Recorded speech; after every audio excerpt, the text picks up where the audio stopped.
Oh, I thought you were about to sneeze. No, I was just breathing. Hey, Eric. Oh, honey, I told you, keep the breathing at a minimum in these videos. I just did a deep breath as well. It's incredibly distracting. Well, we watched this at home, but it is similar in seeing it in the theater, in that probably should have used the restroom before hitting record. As I continue drinking this Mountain Dew. Do you have to go? No, I'll be fine. I think that's only happened once before, where I had to stop the video to be like, I'm about to pee on your floor, dude. I think it was a me and Brian video, so it was probably a 3-hour review. So, well, you probably preferred watching this at home so you could get your nap in. Yeah, true. Halfway into it. That's not a knock against the movie, by the way, or anything like that. It could have been the best movie you'd seen all year. You definitely still would have taken a nap halfway through. Well, we went to bed at like 1 in the morning, and you... That wouldn't have made a difference. And then you woke me up this morning pretty early. To give you your Christmas present. I'm not complaining. That is quite literally what you were doing. This bastard over here woke me up to give me free shit like he's trying to impress me. I will be an apex predator and claw your eyes out in your sleep. I love you. I really hope you like this gift. But anyway, like most people that we did also watch Wonder Woman 1984. Do you wish you had seen this in theaters? Yeah, I would have liked to have seen it in theaters. So you could yell at the projectionist to pause it so you could take a nap in the nice, comfortable reclining seats. Making the seats more comfortable is the worst thing that's happening about movie theaters. I have fallen asleep before during a movie. Do you remember which ones? I remember Venom. You fell asleep in Venom? Yeah, because I think that was the day I got back from Virginia, I think. So welcome home, honey. We're seeing Venom. Yeah. Well, I think I was in Virginia for a while, like a month or something. I've come close to falling asleep. I never actually have. Close. Sherlock Gnomes, I think 999 was one of them. In the case of 999, it's kind of like yours. I was just coming back from a trip. So I do wish we had seen this in theaters. Yeah. I do. We did watch this on Christmas Day, and I do feel, this is definitely an event movie that is clearly meant for like a theatrical spectacle and release, to see it on the biggest screen possible.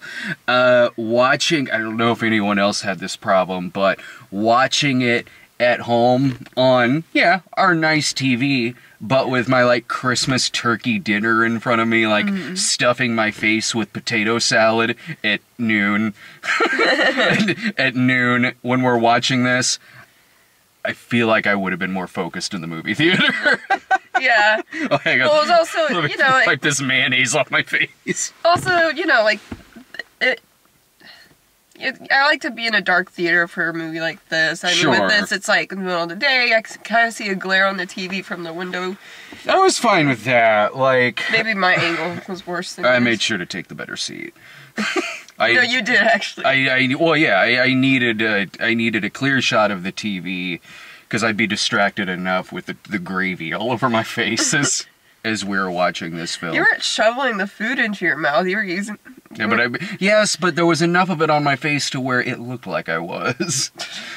In the movie theater, I'm usually stuffing popcorn in my face. If anything, it was actually more dignified with the corn and potato salad that I was eating while watching this film. No, there's 2 types of movies I prefer seeing in theaters. Or 3, really. You know, your big time, like, epic movie. A big spectacle film, an event movie like this, or a bottom of the barrel religious movie like Faith Under Fire or something like that. Oh man, I wish I saw that in the movie theater. So yeah, this is probably the only category that you could put something like Wonder Woman 84, Mank, and Faith Under Fire, all practically the same film. Now this does take place in 1984, like the title and trailer definitely suggests. I like that a lot of the plots that are going on in it are kind of 80s movie plots. Like, yeah, with the Kristen Wiig character being like... Oh, well, that I'll get to in a second. But I mean more so, like that artifact. It also feels like the movie Vice Versa and body swap comedies of the 80s could also take place in the DC universe because of everything going on in this movie. They even make a joke about putting your hand on this thing and making a wish, as if conceivably you could body swap with somebody, which one character kind of does. Yeah. And also, so yeah, there is that. And then with a character later on who is in the body of someone else, and looks in the mirror and sees the reflection of the guy that he's in. It's like, well, I know this. I've seen this a bunch of times in movies growing up. I'm just saying that, like, I'm now convinced all of those body switch movies from the 80s are in the DC universe. Vice Versa, Like Father, Like Son. Freaky Friday. No, that's 70s. Well, I thought you meant like any body swap movie. Just the ones from the 80s. When there was that year or two when there was like 10 of them. There was like 18 again, Dream a Little Dream. Like there was Big, of course. There was like a golden... There was a couple of big phases in the 80s. There was the 3D phase and then the body swap phase. I really hope this is true, because that means if Like Father, Like Son is in this universe, that means Kirk Cameron is in the DC cinematic universe. Saving Christmas. Yes. Wonder Woman is saving the world. Kirk Cameron's saving Christmas. Or maybe Wonder Woman did too, because they have a Christmas... Which... It had to have been added on. Yeah, I had a feeling it was added on. They have like a Christmassy segment at the very end. Yeah, yeah. There is a Christmassy segment at the end of this movie, and I looked at you and I went, this was not supposed to originally come out on Christmas Day. Like, I guarantee you. Like, that was something extra that was shot. Yeah. I mean, you never know. Maybe not. Maybe. Batman Returns was released in summer, and it's a Christmas movie. Die Hard was released in the summer, I think. So I appreciated that about it. And also, when you get into... So it's sort of like that kind of 80s movie going on with this plot with superheroes, but also, like, you got a little of the Living Daylights style James Bond movies going on here. And 80s end of the world Cold War stuff. Yeah. Like with missiles. Missiles being launched. The president is mucking up this deal with like nuclear weapons and shit like that. There's the US and Russia releasing their nukes and shit like that. People freaking out in the street. I'm looking at it going, man, I haven't seen something like this in a while. Or, well... As far as a new movie goes, like, no, it's, I watched World War III this year. Like, so, I kind of like that. Like, it's something like World War III, or, well, not quite as disturbing as The Day After, but it's got plots that you would see in one of those made-for-TV, early 80s Cold War, like, let's make America shit their pants thrillers. So I appreciated that about this movie, and I will say that this movie has a way better third act than the other movie did. Yeah, and a better villain.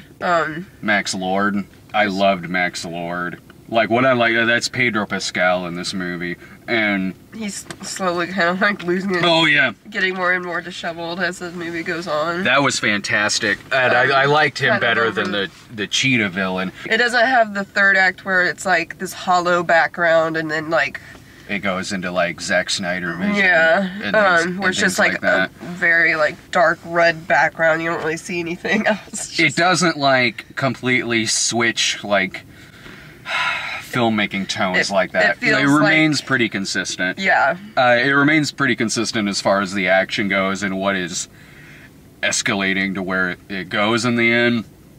There's some clunky stuff that happens, but not really in terms of its visuals, its style, and just kind of jumping the shark a little bit. Like, it has a better third act, and like, or at least like final 20 minutes than the first one did.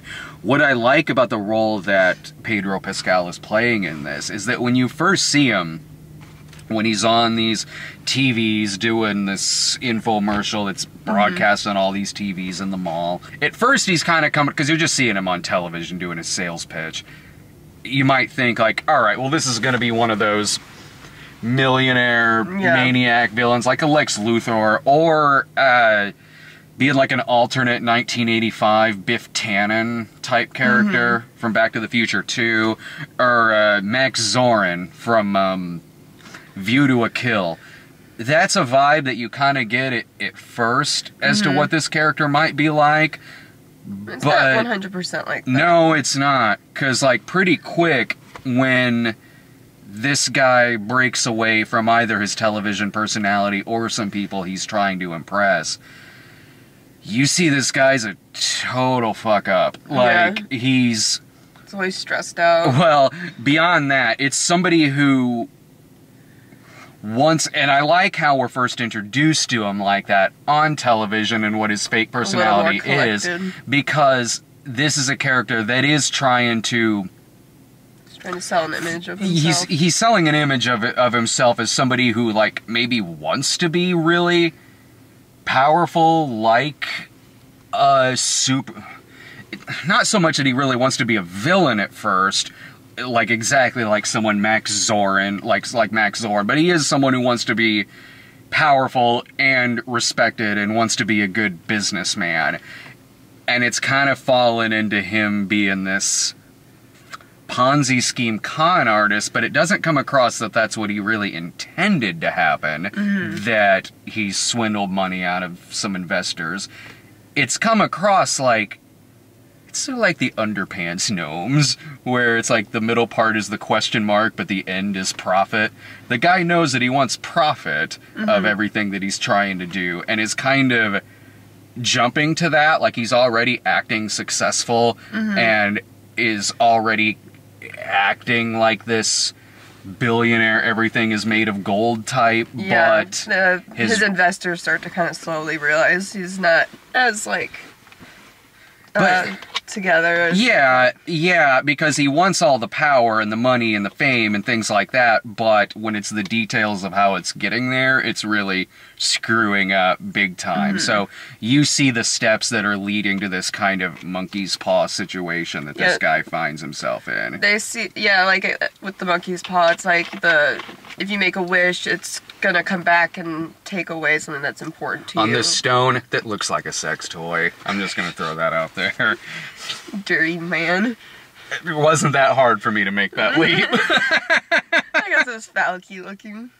With a little extended thing on there as well. Like, I liked him better than I liked what they were doing with Cheetah and Kristen Wiig.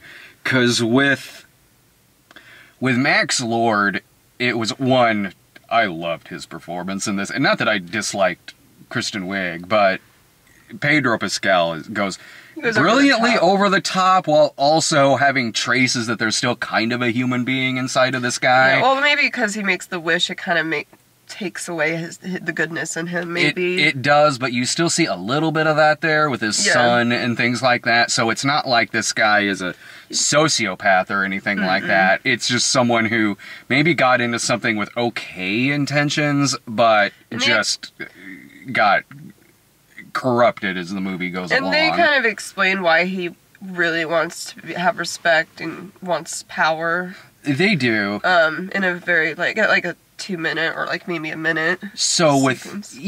So with him, I like that when you were introduced to him, and even what you saw of him in the trailer, I like the layers they kind of added on top of that as the movie was going along. Whereas Cheetah felt like I'd seen this before several times, like between whether it's Selena Kyle or Edward Nygma or Jamie Foxx in Amazing Spider-Man 2, where you have that really dweeby employee coming in with the wire glasses, disheveled, and just kind of awkward, lonely person. Yeah, they even have her, like, her briefcase comes open and papers spill out. Like, they really are just kind of doing that type of villain again. And without without me really thinking it's standing out from the other ones, it just sort of feels like just that same trope again. Well, I haven't seen the Jamie Foxx one, but didn't you say, like, when he goes bad, it's like he doesn't really have a motive for killing Spider-Man? He falls in eels, and it's been a while since I've seen it, so maybe I'm kind of messing some things up here. He falls in eels, and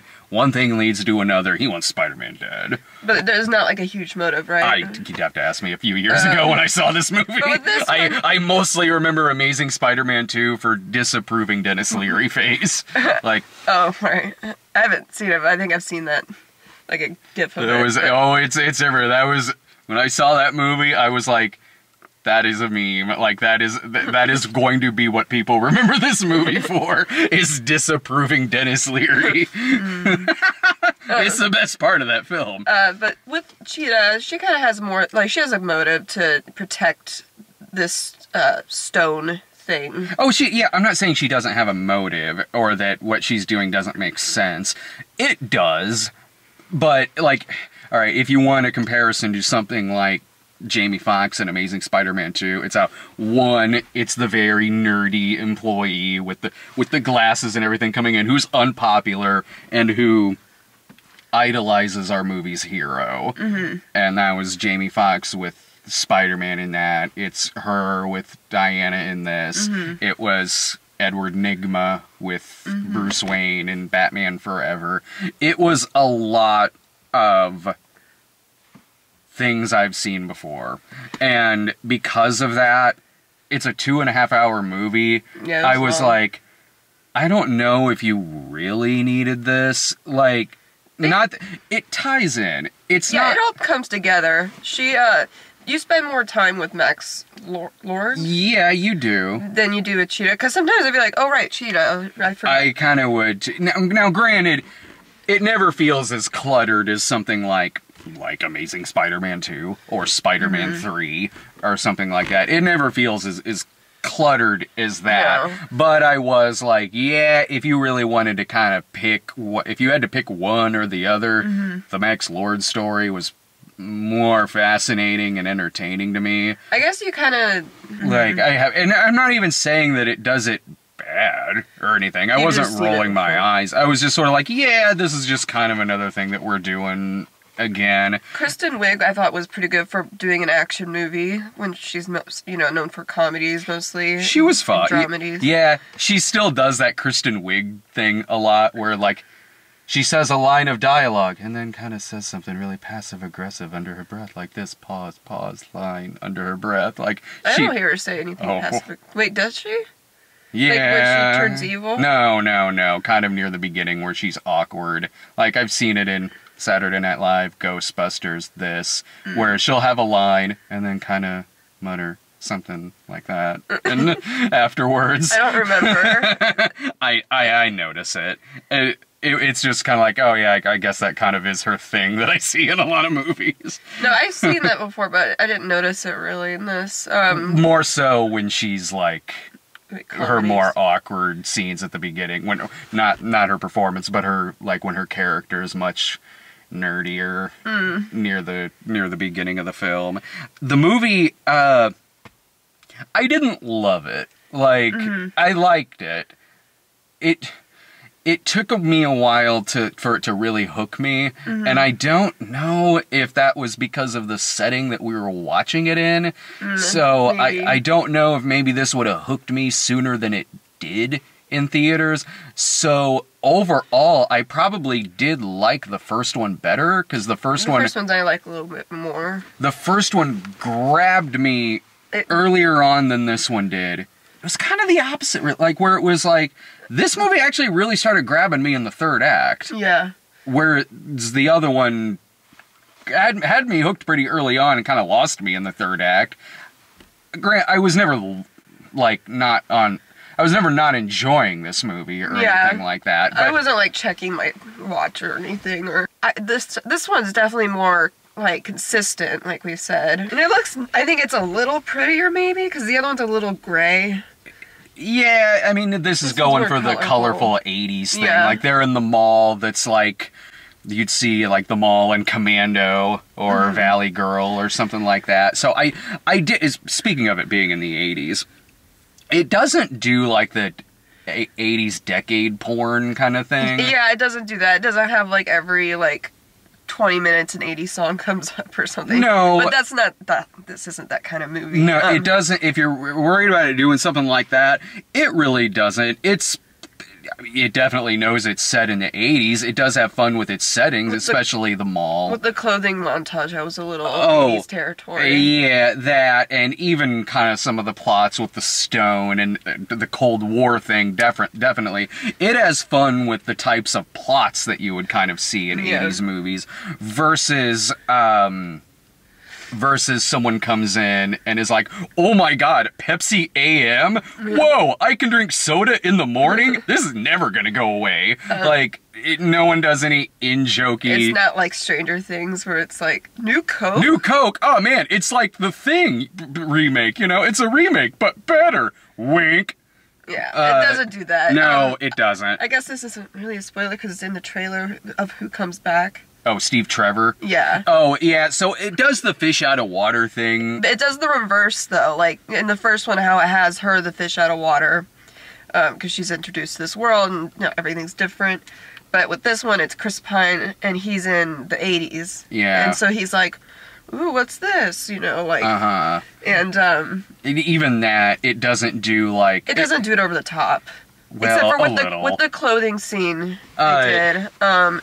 Sometimes it goes a little away, but less in a way that's like where he's saying something that only a movie in 2020 would say. Like, so it's not like, wow, TVs will never get bigger than this, which would be weird because he comes from a time with no TV. Like, but you know what I mean. Like, he doesn't do so much of that. There's some things that he gets flabbergasted about, or I'm like, I would think you could adapt to this fairly easily. Oh, yeah. Well, you know, I guess some people would find that funny, the fish out of water thing, but I've seen it done way worse. Oh, I've seen it done worse. There was some things where I was... Is it really taking you this long to wrap your head around an escalator, considering what his job was before? Like, yeah. There were some things where I'm like, okay, but... It's a small part of the movie. Yeah. Some of it's funny. It doesn't linger around it for very long. It maybe is like a 15-minute... If that. Like, it's... Yeah, like it was only like 15 minutes of that throughout a 2.5-hour movie. So it's like, it's not doing it the whole time. Like, he adapts, I think, within the 15 minutes after that. Yeah, and it is genuinely sad in a lot of scenes with his character. There's... Like, I actually got, like, I usually don't get, like, that emotional, like, during these kind of movies, but I was like, okay, that was pretty sad. Yeah, I mean, there's some things, like, I don't know how much we really needed the opening scene. With, like, the gladiator stuff where she's a girl? Other than, like, sure, you can be like, well, this is how that ties into something symbolically or whatever, or even like maybe foreshadow something.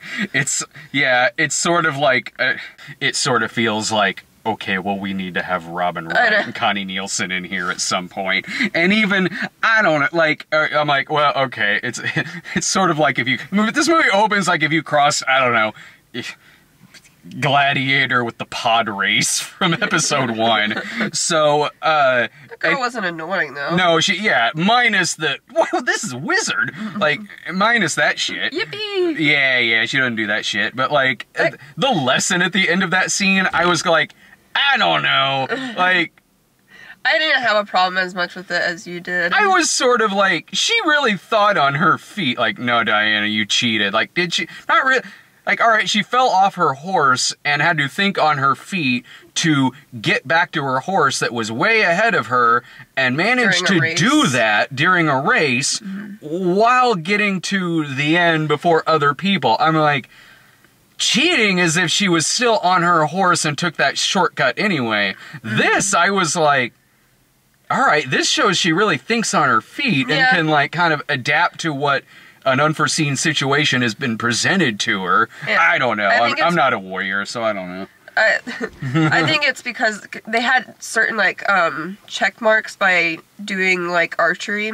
Yeah. So she didn't get the last one. the last check mark, I don't think. Or checkpoint. Okay. Yeah, so I think maybe that's why she was like, no, you don't win because you... I was impressed. No, I was impressed. She turned that island briefly into Action Park for a second. I guess, like, young girls might kind of like to watch that part, like, a young girl, like, you know... Sure, it was just kind of... I don't know. I thought it was a little forced into the movie. Yeah, it might have been, like, I could have done it without it. They also show some new gadgets that she has that are in the comics. It is one of those climaxes where I'm like, I don't know, movie, you're putting a little too much faith into the goodness of the human race. I said that to you. I know. It's one of those, like, you're kind of going into Ghostbusters 2 territory a little bit right here. I mean, I don't want to say, I guess, what No, it was, I'm not going to spoil it, but it's one I'm a little, like, I don't know if humankind is everyone's that good. I think there's gonna be one jerk, right? That doesn't want to help save. Especially because, like, before then, especially in the Cheetah plotline, it's really come across like everyone in this city's a rapist. Like, it got to the point where it started doing the same things again with some random characters that would pop up. I'm like, oh my god, movie, like, Gotham City at least has a few decent people in it. And New York from Death Wish, like, oh, okay, like, if this is 1984, this is Exterminator 2 1984. So they started repeating some things there to where I was like, holy shit, like, is her plotline just gonna straight up turn into Thriller, A Cruel Picture? Like, so then by the end, like, it's especially hard for me to believe in the goodness of humanity, where I'm pretty sure 50% of the population's a rapist, according to this movie.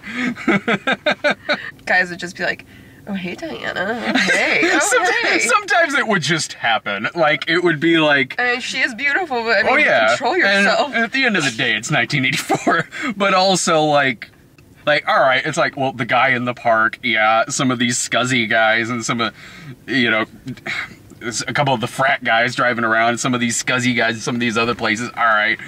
But then, like, it would be a scene where it would just be some guy, like, I don't know, some employee, and the conversation would start out one way, but then would...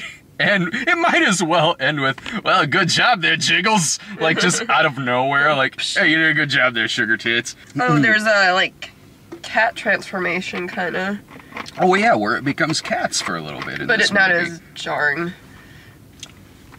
It's, well... It's a cat person, so I mean... Yeah, it's a cat. Yeah, it's a cat person. Yeah, she doesn't break out into song. Well, it's also not using motion capture, which... I don't know if it really looked any better or worse than Cats. It's just that in this, she's supposed to look scary. Yeah. And don't get me wrong, I'm one of the few people who really liked Cats. So,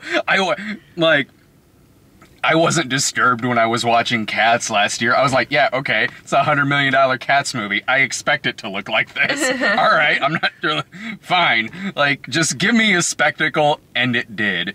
So, yeah, I don't really see anyone being disturbed by this the way they were with Cats, because, again, like, one, it's a bit more darkly lit than that movie was, and she's supposed to be like the villain in this. It becomes this crazy literal cat lady at the end of the film. Cheetah. Yeah. Okay. So again, like, even a lot of the plot points, other than just actually turning into a cat person, like some of those lines there, like I was quoting some of the lines from the end of Batman Returns, because I don't know who I am anymore, Bruce.